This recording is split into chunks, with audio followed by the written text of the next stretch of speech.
ঢাকার ধামরাইয়ে শ্রমিক ইউনিয়নের উদ্যোগে আন্তর্জাতিক শ্রমিক দিবস উপলক্ষে র্যালি ও আলোচনা সভার আয়োজন করা হয়। কর্মসূচির শুরুতে শ্রমিকরা ধামরাই থানা রোড থেকে একটি র্যালি বের করেন, যা ইসলামপুর ঘুরে আবার ধামরাই থানা রোডে গিয়ে শেষ হয়। আন্তর্জাতিক শ্রমিক দিবস, যা সচরাচর মে দিবস নামে পরিচিত, প্রতি বছর 1 মে তারিখে বিশ্বব্যাপী উদযাপিত হয়। এটি শ্রমজীবী মানুষের অধিকার আদায় সংগ্রামের ইতিহাস স্মরণে একটি গুরুত্বপূর্ণ দিন। বিশ্বের বিভিন্ন দেশের শ্রমিক সংগঠনগুলো এই দিনটি মিছিল, শোভাযাত্রা ও বিভিন্ন আয়োজনের মাধ্যমে পালন করে থাকে।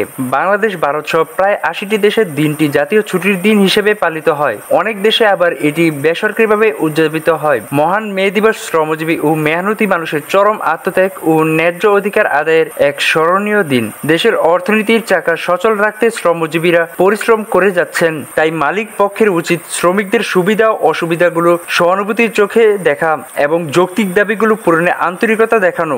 বিশ্বের কোটি কোটি মানুষ এই ন্যায্য অধিকার আদায়ের জন্য তাদের জীবন দিয়েছিলেন। স্বাধীনতা টিভি বাংলা নিউজ ডেস্ক।